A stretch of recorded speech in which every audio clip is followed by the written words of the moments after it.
Guys, you know I only trust Barbell Apparel for my clothing. And this is the perfect time for you to get some of your own. With their Memorial Day sale going on from May 23rd to June 6th. Their athletic fit jeans and chinos fit my body like no other brand. Because they are made by athletes for athletes. And for a limited time, you can get any pair of pants for just $99. Barbell's apparel is stylish and functional. The comfort and fit of their gear is unmatched. At Barbell Apparel, satisfaction guarantee isn't just talk. It is a promise. These guys live what they preach and they want you to do hard things in your gear. If you break it, they'll replace it. Not only that, but if you gain or lose weight while chasing your fitness goals, they will swap you out for another size. No one else is going to do that. Barbell's mission is to help you power your fitness goals and to break boundaries. If any issues arise, they have got you covered with repairs or replacements with their unconditional lifetime guarantee. That's why I trust Barbell Apparel for everything I wear. Take advantage of this deal and go to barbellapparel.com or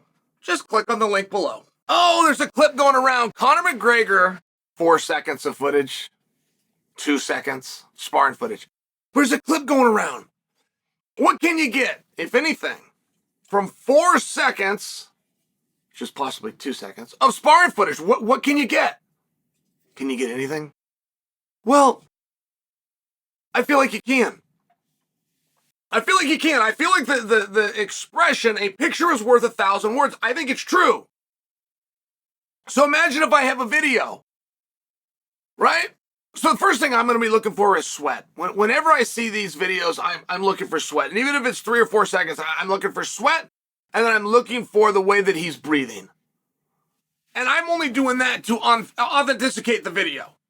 Most are phonies. I give a hard time to Anthony Joshua. Anthony Joshua puts out phony training videos constantly, but he gives himself up to their phony videos because he forgets to splash water on himself. So it's always like what we call a hero show. Like it's him in the gym, and he's got this perfect shadow and perfect lighting, and he's wrapping his hands. And so it's like him standing there, and this wrap is coming down. But that tells a story, that tells an entire story that this athlete, Anthony Joshua, is getting ready to do a workout in the pugilistic science of boxing. Like it tells a story. It's well done. They just forget to splash water. So when he's taking the gloves off because the workout is nice, putting the practice side, the coach is there, spraying the water in his mouth, they forget to soak him. And I say that because I get a lot from my training footage. There's things that I want to look for.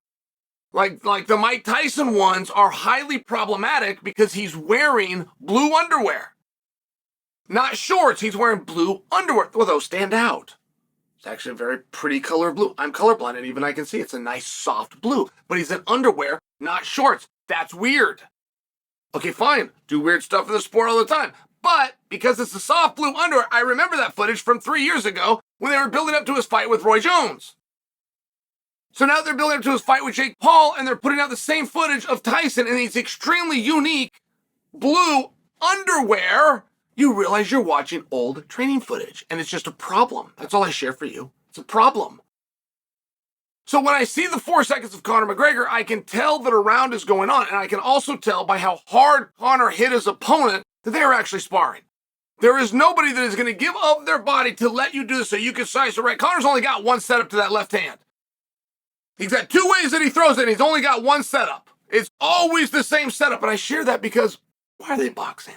Conor looked good. That one setup, by the way, is a massive timing issue. You cannot have that timing unless you're actively in the gym. That's good news for Team McGregor.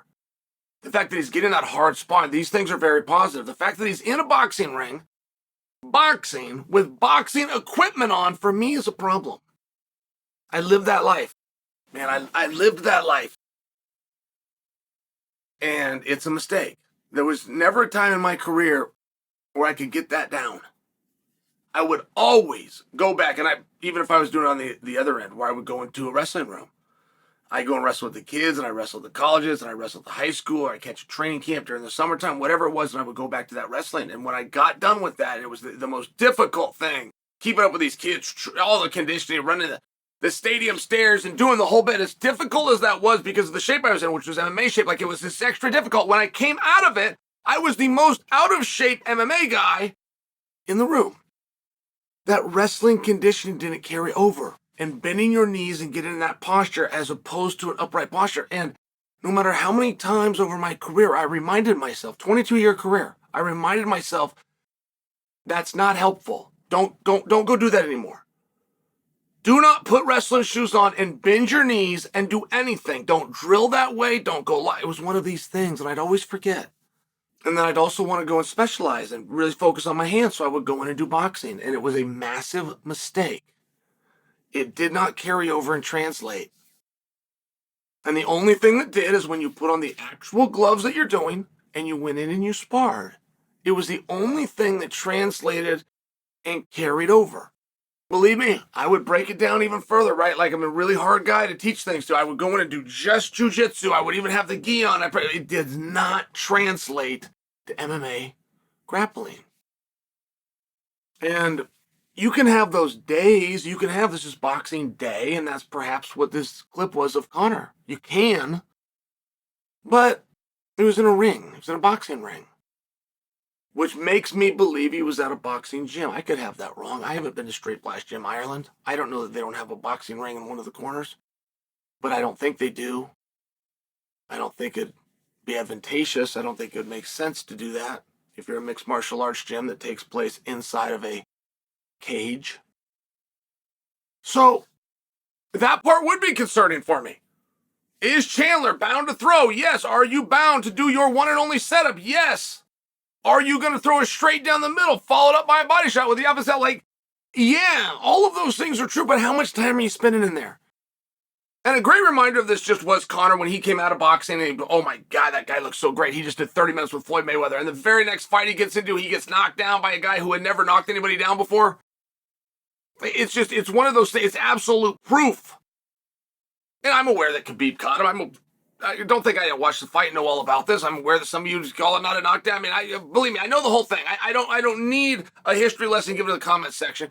He got outstruck by Khabib, who had never outstruck anybody at that point, right? I mean, this was the one thing that we knew was not going to happen because Conor had just come out of a pugilistic camp, but it's completely different. The setups are completely different. The timing is completely different. The gloves are completely different.